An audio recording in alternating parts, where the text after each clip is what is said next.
La tensión aumenta en Venezuela en medio de la incertidumbre electoral. El Consejo Nacional Electoral del país todavía no ha publicado las actas que prueban que el presidente Nicolás Maduro fue reelecto para un tercer mandato, como afirma el organismo oficial. Mientras que la oposición subió a Internet el 80% de las actas a las que asegura tuvo acceso. Según ellos, estos documentos prueban que su candidato Edmundo González ganó las elecciones con casi el doble de los votos que Maduro. Pero ningún organismo ha contrastado esa información. ¿Por qué importan tanto las actas electorales? Jesús Yajure nos explica. Una elección y un país en el caos.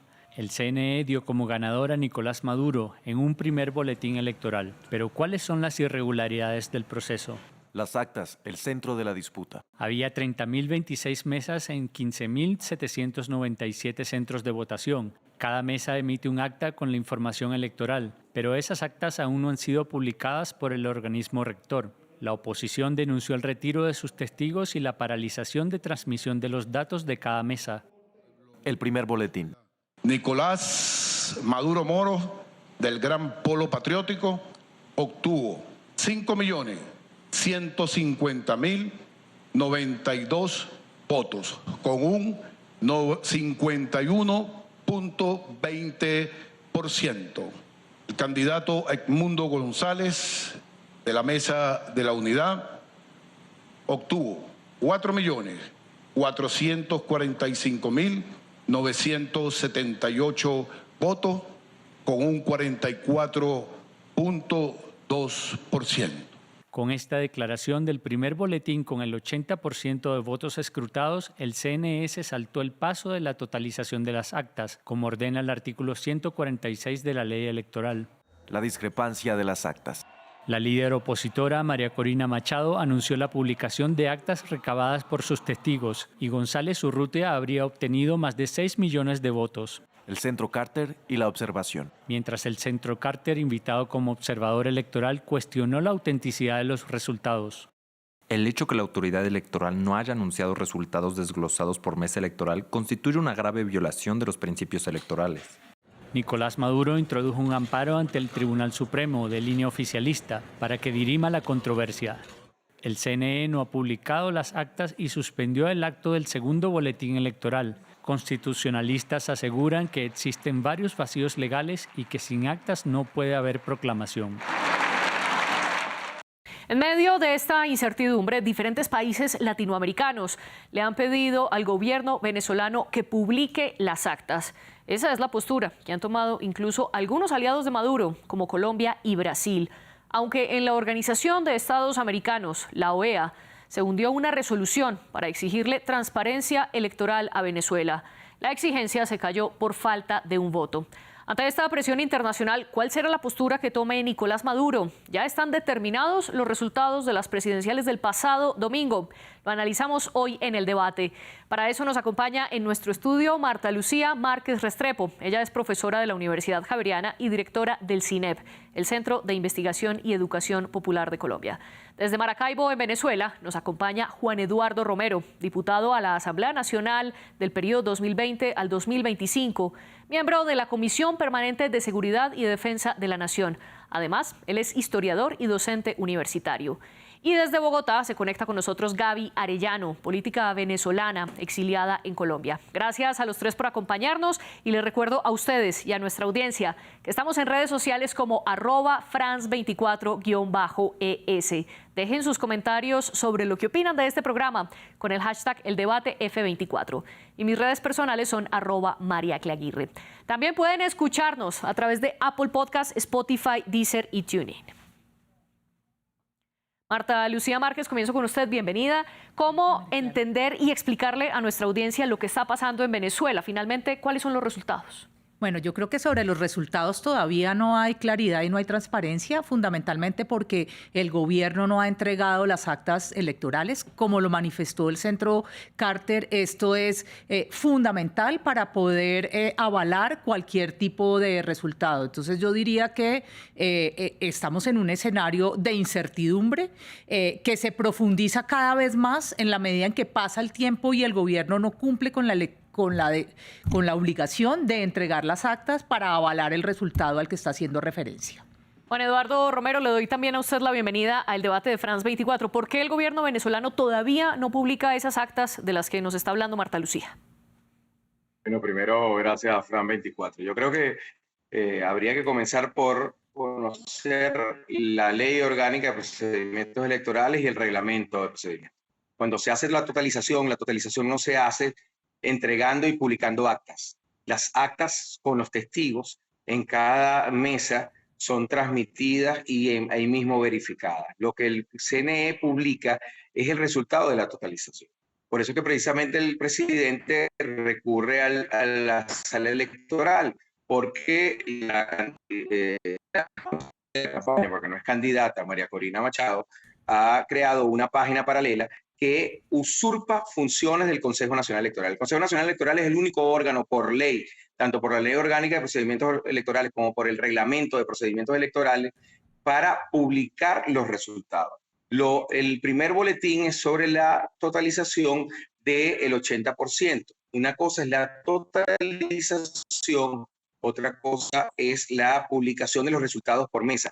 Nunca en la historia electoral se han publicado actas desde que el sistema es automatizado. Se publican los resultados por mesa, que son el análisis de las actas. Las actas reposan en el Consejo Nacional Electoral autorizado por ley para efectivamente reservar las actas. Se le entrega una acta a cada uno de los testigos, de los representantes electorales, y hemos venido acumulando, y por eso el recurso de lo contencioso electoral, porque las actas que muestra la coordinadora María Corina Machado incluso incorpora a autores muertos que aparecen como votando. Entonces, no es la primera vez que sumamos en una irregularidad. Yo debo recordar el año 2004, cuando acumuló un conjunto de firmas que no se correspondían con eso. Entonces es importante ajustarse a la interpretación en base a las leyes, insisto, la ley orgánica del poder electoral y el reglamento del poder de los procesos electorales en Venezuela. Juan Eduardo, solo una aclaración. Su señal de internet está fallando mucho y por eso en este momento no le estamos mostrando a nuestra audiencia que nos está viendo una miniatura ni su imagen como tal, porque está muy pixelada, en caso tal de que pueda arreglarla. Pero quiero retomar uno de los puntos que usted mencionó porque sí lo escuchamos. Gaby Arellano, quiero preguntarle sobre eso. Primero que todo, bienvenida usted también al debate de France 24. Juan Eduardo señalaba que la oposición está usurpando funciones del Consejo Nacional Electoral al publicar las actas, eso uno, y dos, que las actas nunca se han publicado, que lo que se publica es la totalización de esos resultados electorales. ¿Qué responde usted al respecto? Primero, gracias por el espacio y gracias por la oportunidad. Escuché, a pesar de la intervención del señor Juan Eduardo, dejar muy claro. Uno, no pueden tapar el sol con un dedo. El Centro Carter, que fue convocado por el gobierno, avalado por el CNE que preside Elvis Amoroso, es muy claro y muy tajante. No es auditable los resultados que el señor Elvis Amoroso informó al país y al mundo la noche del domingo. El comando ha entregado, como le corresponde a todo equipo de campaña en cualquier parte del mundo, cada factor o actor resguarda sus evidencias. Las evidencias de la candidatura y de la campaña de Mundo González Urrutia son públicas, pueden ser auditables y cotejables con cualquier otro. La norma es muy clara. Para poder dar un boletín, tiene que haber una transmisión de datos, una totalización de datos, donde los veedores y los testigos de las partes tienen que estar conformes para que el presidente del CNE, en este caso el señor Elvis Amoroso, pueda emitir un boletín. Ese procedimiento hoy, a 4 días del evento electoral, no se ha hecho. No solamente lo dice Edmundo González Urrutia como candidato, todo el equipo de campaña, sino que el país entero lo clama a lo largo y ancho del territorio, dejando muy claro que la gran mayoría expresó su voluntad. Todas estas irregularidades, todos estos eventos que se han venido lamentablemente suscitando, y es un obstáculo sobre obstáculo. Aquí no hay que interpretar una ley. La ley es muy tajante, muy clara. Pero Hay una quiero, votación, discúlpeme, un la escrutinio. interrumpo, Gaby, porque quiero preguntarle de nuevo sobre lo que plantea Juan Eduardo. ¿La oposición está usurpando funciones electorales que le corresponden al CNE? Jamás. Nosotros solo estamos evidenciando ante el mundo principalmente y ante los organismos multilaterales cuáles son los resultados. Juan Eduardo, ahora quiero volver con usted porque, tal como dice Gaby, no es solo la oposición la que está presentando diferentes quejas y diferentes solicitudes para publicar esas auditorías. Lastimosamente, en este momento la conexión de internet de Juan Eduardo falló y no nos está escuchando. Quiero trasladarle entonces la pregunta a Marta Lucía, sobre todo para entender ¿por qué es esta solicitud internacional? Tal como lo mencionó Gaby, el Centro Carter, que fue uno de los organismos que auditó estas elecciones, dijo en su reporte del 30 de julio que estas elecciones no podían ser consideradas democráticas y le pidió al gobierno que pudiera desglosar esas elecciones o esos resultados mesa por mesa. ¿Por qué eso no se hace? Bueno, el gobierno aduce que hay un ataque informático que le impide tener toda la información. Es curioso porque cuando presentó la información totalizada no se refirió a eso de esa manera.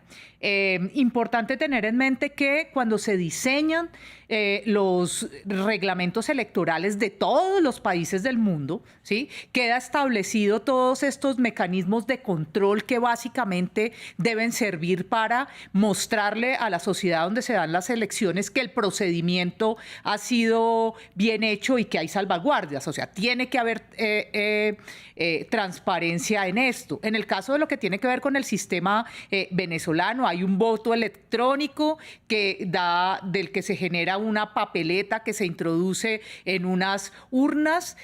La máquina saca un reporte electrónico y, si mal no estoy, se hace una auditoría sobre el 55% de los votos, ¿sí? Se producen las actas, ¿sí?, y a partir de ahí se totaliza un resultado que es no solamente electrónico, sino que también se soporta con la sumatoria que hay en las actas. Es necesario mostrar todo este procedimiento o de otra manera mostrar todo el microdato para poder justificar que se ganó o se perdió una elección, ¿sí? Porque básicamente hay unas leyes electorales y unos procedimientos electorales y es necesario demostrar que hubo un triunfo o una derrota de cualquiera de los dos lados. Y esto no ha ocurrido y esto es lo que la comunidad internacional está pidiendo, esto es lo que el Centro Carter está pidiendo, fundamentalmente transparencia. Y aquí hay que señalar algo, transparencia en un escenario en el cual quien está haciendo las elecciones es el gobierno que se proclama ganador. Tal cual usted lo menciona, es la comunidad internacional, el Centro Carter, los que están pidiendo esa transparencia. Juan Eduardo, quiero preguntarle por qué entonces el CNE aplaza la publicación del segundo boletín donde se esperaban más detalles con los que se pudiera corroborar esa victoria de Maduro que la oficializó el mismo CNE el domingo de las elecciones muy tarde la noche. ¿No genera sospechas que el CNE haya retrasado ese segundo boletín? Luego voy con algo que es importante, el conocimiento del procedimiento y las características del sistema electoral. Te explico a ti, a la audiencia y a las dos compañeras que están conmigo. 1. El proceso de elecciones lleva 16 auditorías previas. No se puede pasar de la auditoría número 1 a la auditoría número 16, que es la transmisión de datos, sin que estén de acuerdo las partes. 2. El Consejo Nacional Electoral está conformado por 5 rectores principales, de los cuales hay actores de la oposición. 3. La totalización se hace sobre la transmisión de y la corroboración de las papeletas que están en las urnas y que coincidan con los cuadernos electorales. 4. No hay pronunciamiento a menos que estén de acuerdo los 5 rectores. 5. No se ha transmitido la totalidad, y te lo digo yo que soy el responsable electoral ante el CNE en el estado Zulia, que es el estado más importante, porque hubo una interrupción de ese proceso. Te puedo poner un ejemplo personal.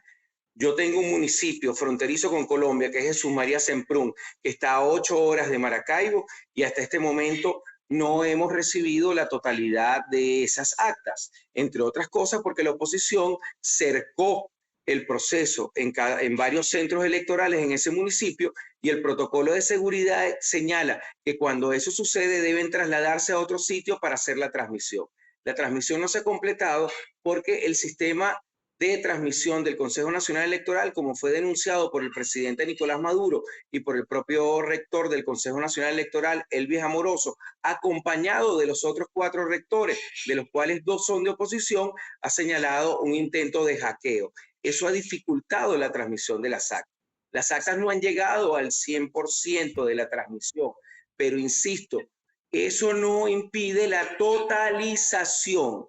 La totalización se hace sobre la base de las actas. El Consejo Nacional Electoral no ha emitido el segundo boletín porque no ha terminado de completar en ese sentido esto. ¿Qué sucede? Se ha construido una matriz de interpretación, de tergiversación que busca de alguna manera arrojar dudas. Insisto en esto, el sistema electoral venezolano es el único sistema electoral que tiene una verificación de los votos superior al 50%. Francia no lo tiene, Inglaterra no lo tiene, Alemania no lo tiene, Estados Unidos no lo tiene, Italia no lo tiene, Sí. España no lo tiene, México no lo tiene, Argentina no lo tiene, Ecuador no lo tiene, Brasil no lo tiene. Juan Y esto Eduardo, es importante que lo digamos. en efecto, eso que usted está diciendo es real. En efecto, esa verificación de más del 50% de los votos no lo tiene ningún otro sistema electoral sino el venezolano. Y usted habla que la tergiversación viene por parte de los opositores. ¿Pero qué le responde entonces al informe del Centro Carter que auditó estas elecciones en Venezuela y que dice textualmente: las autoridades del CNE, el Consejo Nacional Electoral, mostraron parcialidad a favor del oficialismo y en contra de las candidaturas de la oposición? Mira, cinco rectores del CNE mostrando parcialidad. Yo debo recordarte que la rector femenina que está ahí es una representante reconocida del partido Un Nuevo Tiempo. Yo le quisiera preguntar a la compañera Gaby Arellano, que está ahí, si el partido Un Nuevo Tiempo es un partido que forma parte del polo patriótico. Segundo, hay un segundo rector que viene también de las filas de Acción Democrática. Yo quisiera que me respondieran si ese rector fue alguna vez militante del Partido Socialista Unido de Venezuela. Entonces es interesante que el Centro Carter señale esto, ¿no? Y que además se una a un bloqueo. Mira, es muy significativo. Uno de los principios del derecho internacional es el derecho a la defensa.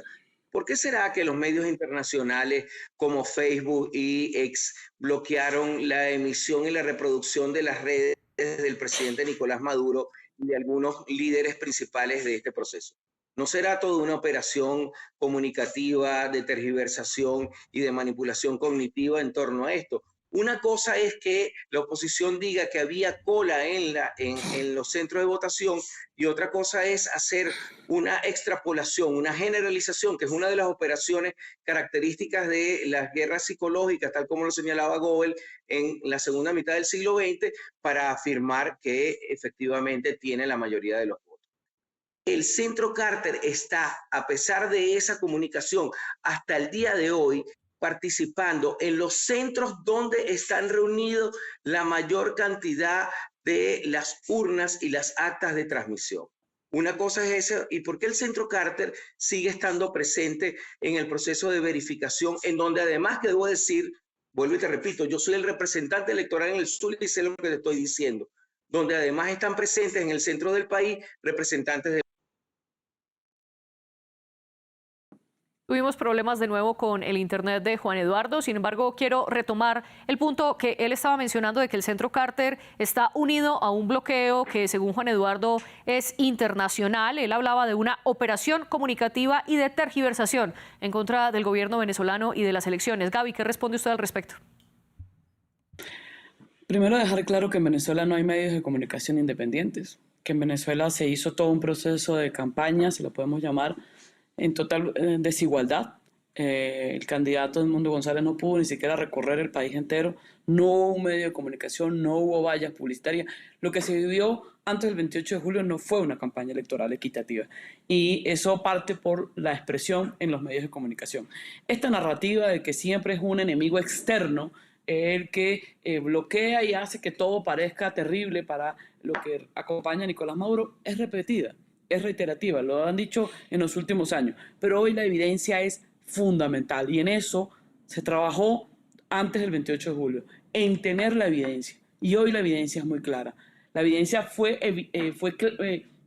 firme con la participación masiva de los venezolanos a lo largo y ancho del país, a pesar de no tener gasolina, a pesar de no tener servicios públicos, a pesar de no tener capacidad para pagar un pasaje o moverse de un lado. La gente se fue caminando kilómetros para poder llegar a ejercer su derecho al voto. Pero además de eso, se logró casi 1 millón de personas resguardando el proceso, que, caída la noche, comenzó lo único que ha tenido Nicolás Maduro desde la noche del 28 de julio hasta hoy: violencia, represión, persecución. Después de la publicación de las actas que se hizo el lunes 29 de julio a las 6 de la tarde, hora de Caracas, comenzó una persecución de manera abismal a lo largo y ancho del territorio, buscando nuestros testigos. Tenemos 1.200 personas detenidas a esta hora mientras que estamos en esta entrevista. 1.200 personas detenidas arbitrariamente porque fueron testigos. Y las están sacando de sus casas desnudas a altas horas de la noche para que firmen unas actas que están construyendo en uno de los galpones del CNE. Es evidente que el pueblo venezolano ni tiene medios de comunicación, ni tiene grandes corporaciones de televisión como las hay en otra parte del mundo. Lo único que tiene el venezolano es la firmeza y el dolor de lo que ha sido víctima o de lo que hemos sido víctima. Nos desmembraron, somos 8 millones de personas afuera. El venezolano está decidido. Y yo aprovecho esta ventana para decirle a todos los que nos ven a través de este debate: el venezolano está decidido a que en Venezuela se respete lo que se dijo y se hizo el 28 de julio. El señor Edmundo González Urrutia es el presidente electo de manera pacífica con la herramienta del voto, porque muchas veces la comunidad internacional, los actores, las universidades, las intelectualidades del mundo nos dijeron: no abandonen la ruta electoral. Todos los sectores democráticos venezolanos nos montamos en la ruta electoral. Todo el país, en su gran mayoría, porque aquí hay que hacer una incidencia muy clara, porque en la narrativa del régimen es que en Venezuela hay una guerra civil o que está apunta a darse un baño de sangre. Las 12 personas asesinadas desde el 28 de julio hasta hoy son asesinadas o por armas de fuego de las fuerzas militares o por los grupos paramilitares que organiza el Partido Socialista Unido de Venezuela bajo órdenes de Nicolás Maduro. Aquí no hay una guerra civil, aquí hay un grupúsculo muy pequeño que tiene armas, que tiene violencia, con la gran mayoría del pueblo que habló en las urnas, habla en la calle y va a seguir hablando hasta que se respete lo que se expresó el 28 de julio. Tenemos las actas, que nunca antes habíamos logrado una organización de lo que se evidenció el 28 de julio. Lamento que el señor Juan Eduardo no haya podido estar en la comunicación porque está actuando bajo falacias los argumentos que está usando. Siempre el CNE ha entregado actas en su página web y el cuento del hackeo es el cuento más, perdónenme la expresión, más mediocre que se han podido buscar. Mire, yo les voy a decir una cosa para cerrar mi intervención. Tibisay Lucena se cuidaba en las formas de sus proclamaciones. Elvis Amoroso entregó un informe la medianoche del 28 de julio, casi 29 de julio, que nadie, ni los seguidores del régimen, Juan Barreto, Andrés Izarra, Maripili Hernández, miembros del Polo Democrático, mismo gente de su equipo le han dicho: no pueden ser tan balurdos para esto. O sea, hay formas y hay fondo. Y la forma y el fondo es que el señor Edmundo González Urrutia tiene hoy el apoyo de la gran mayoría del país, de la gran mayoría del país.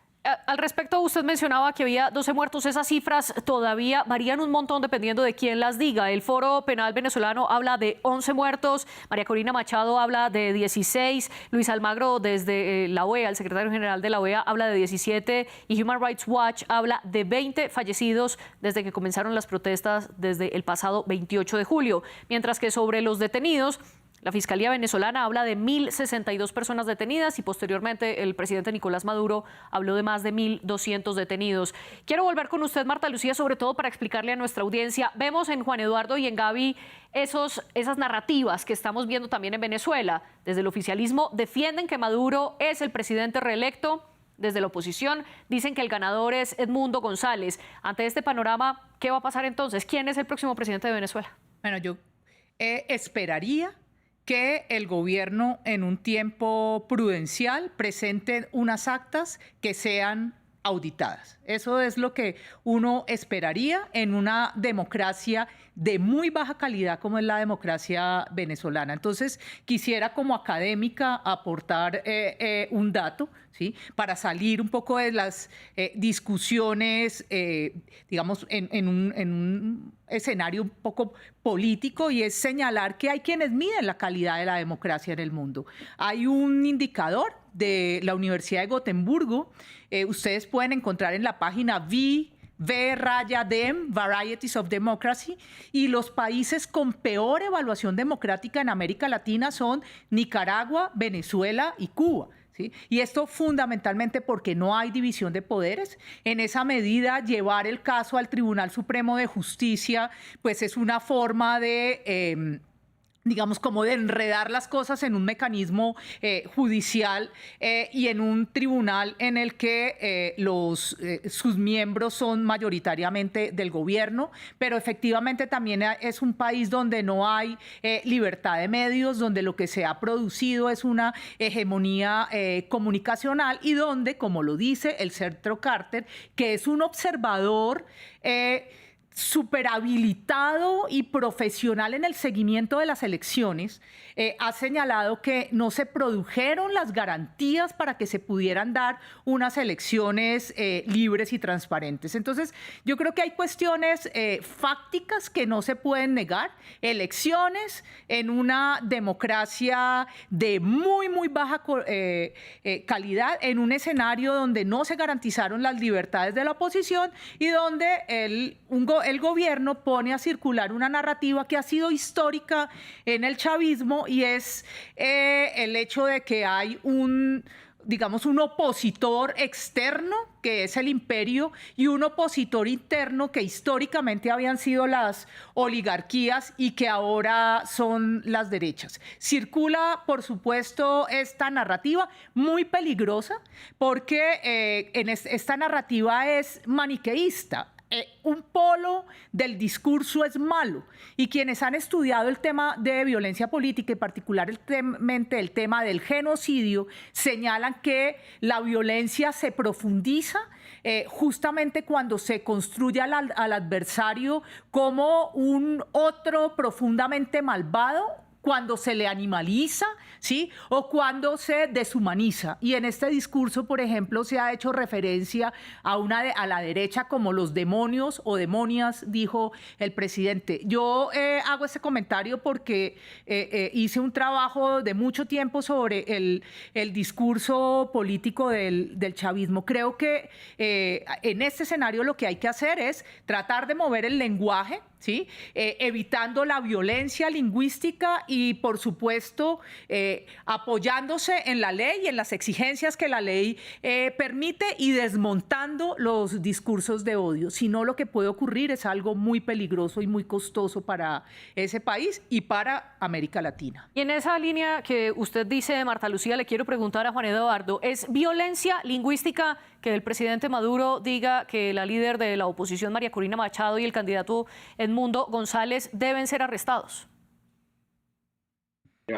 Varias cosas. Primero, yo soy representante político, pero soy académico. Yo soy profesor de la Universidad del Zulia, con doctorado en Ciencias Políticas y doctorado en Historia de América Latina, con obra publicada y reconocida internacionalmente sobre el sistema electoral. Yo no soy cualquier actor político hablando, primero. Segundo, sobre esto me baso. Y además soy miembro de la Asociación Latinoamericana de Estudios del Discurso. Sé de lo que estoy hablando. El discurso de la oposición tiene tiempo animalizando el chavismo. Tiene tiempo bestializando, deshumanizando al chavismo. El chavismo es una horda. Ser chavista es ser bruto. Ser chavista es ser excluido, y esto es importante. Yo debo señalar procesos en 2014 y 2017 donde el chavismo fue perseguido, donde la población venezolana fue perseguida solo por parecer chavista. Eso es, ser moreno, no estar bien vestido, y por lo tanto era potencialmente un chavista, primero. Segundo lugar, creo que la compañera Gaby está utilizando cifras que no son. Uno, cuando ella dice que hay más de 1.000 detenidos que son testigos, está mintiendo. El 65% de los más 1.200 detenidos ni siquiera aparece como inscrito en el registro electoral permanente. Han sido actores comprados del AMPA común, buena parte de ellos menores de edad, buena parte de ellos de sectores muy humildes que han sido comprados, ofreciéndole $60 y ofreciéndole drogas. Tenemos pruebas al respecto de esto. La segunda falacia que señala es que hay 8 millones de venezolanos. Yo le invitaría a que revise la página de las Naciones Unidas sobre migrantes, y la página incluso de las Naciones Unidas, con las cuales no estamos de acuerdo en una cifra, señala que son un poco más de 2 millones y tanto de migrantes venezolanos. Y esto es importante que lo digamos. Eso tiene que ver con la manipulación. Luego, el presidente Nicolás Maduro y el presidente de la Asamblea Nacional, porque no es solo el presidente de la República, sino el presidente de la Asamblea Nacional, ha solicitado una acción por parte del Ministerio Público, pues hay una ley contra el odio, que está vigente en Venezuela. Esa ley, la invitación a generar violencia, es un delito. Es un delito. La señora María Corina Machado tiene enunciados muy firmes sobre generar violencia en la sociedad venezolana. Y esto es importante que lo digamos. El presidente ha solicitado que el candidato de la oposición, Edmundo González Urrutia, y María Corina Machado, que ha fungido como responsable de campaña, asuman su responsabilidad por incitación al odio. Será el Ministerio Público quien lo señale debidamente.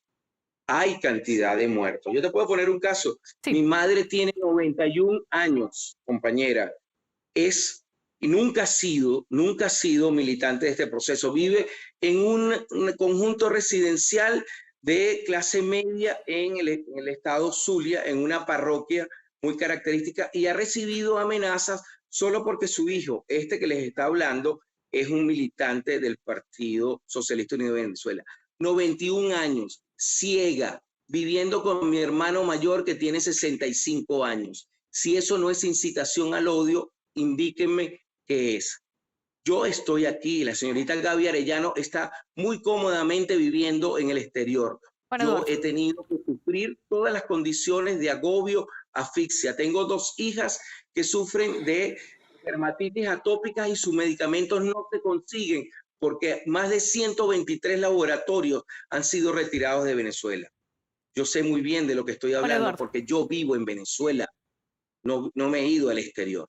Al respecto, una rectificación. ACNUR, que es la Organización de Refugiados de la ONU, no habla de 1 millón de venezolanos, habla de 7,7 millones de refugiados y migrantes venezolanos en todo el mundo, de los cuales, según las cifras de ACNUR, 6,5 millones han sido acogidos por países de América Latina y el Caribe. Entonces la cifra es mucho más alta de la que usted está diciendo, según la información de la ONU. Gaby, muy brevemente, nos quedamos sin tiempo. Su réplica para Juan Eduardo, y quiero también que nos mencione qué significa el hecho de que Brasil se haya hecho cargo de la custodia de la Embajada de Argentina y de Perú en Caracas, muy brevemente.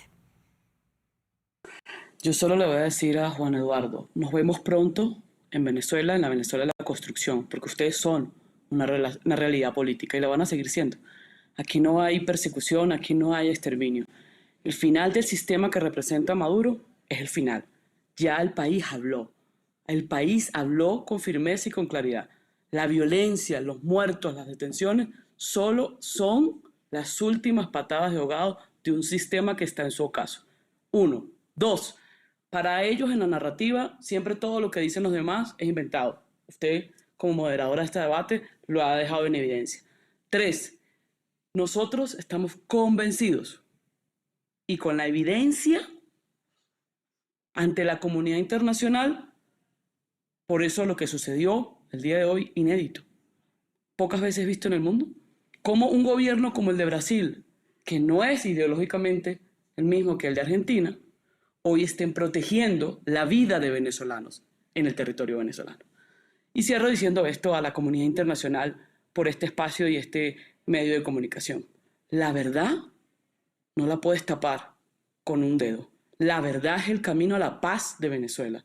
Y con la verdad que todos los venezolanos, dentro y fuera del país, vamos a seguir elevando las evidencias, las pruebas de que lo que informó Elvis Amoroso la noche del 28 de julio no es lo que expresó la gran mayoría del país. Sí. Nicolás Maduro solo le queda la violencia y una minoría que repite una narrativa que no tiene pruebas cómo demostrarla y sustentarla en ningún espacio, ni dentro ni fuera del país. Marta Lucía, y en 30 segundos para concluir, ¿sería una violación a la soberanía venezolana si la comunidad internacional incide para que se publiquen estas auditorías electorales? No, para nada. O sea, no pronunciarse en ese sentido no es una violación a la soberanía.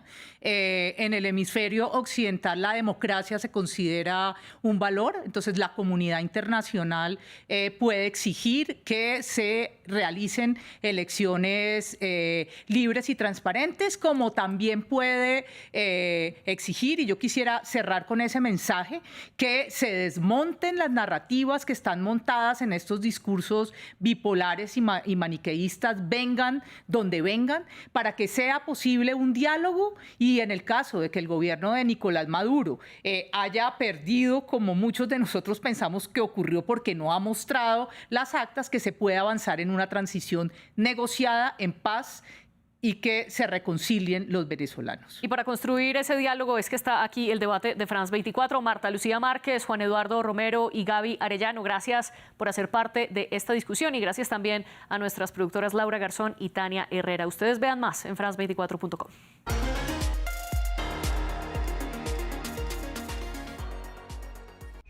Especial. Del 26 de julio al 11 de agosto, viva las emociones de los Juegos de París en France 24. Siga este evento global con nuestros periodistas en 4 idiomas. Todas las hazañas, todos los resultados, todas las medallas, entrevistas, intimidades, reacciones. Y durante 15 días, todos los fanáticos del deporte, llegados del mundo entero, les contarán sus juegos, sus pasiones, sus sueños. Los Juegos de París, del 26 de julio al 11 de agosto, en France 24 y france24.com.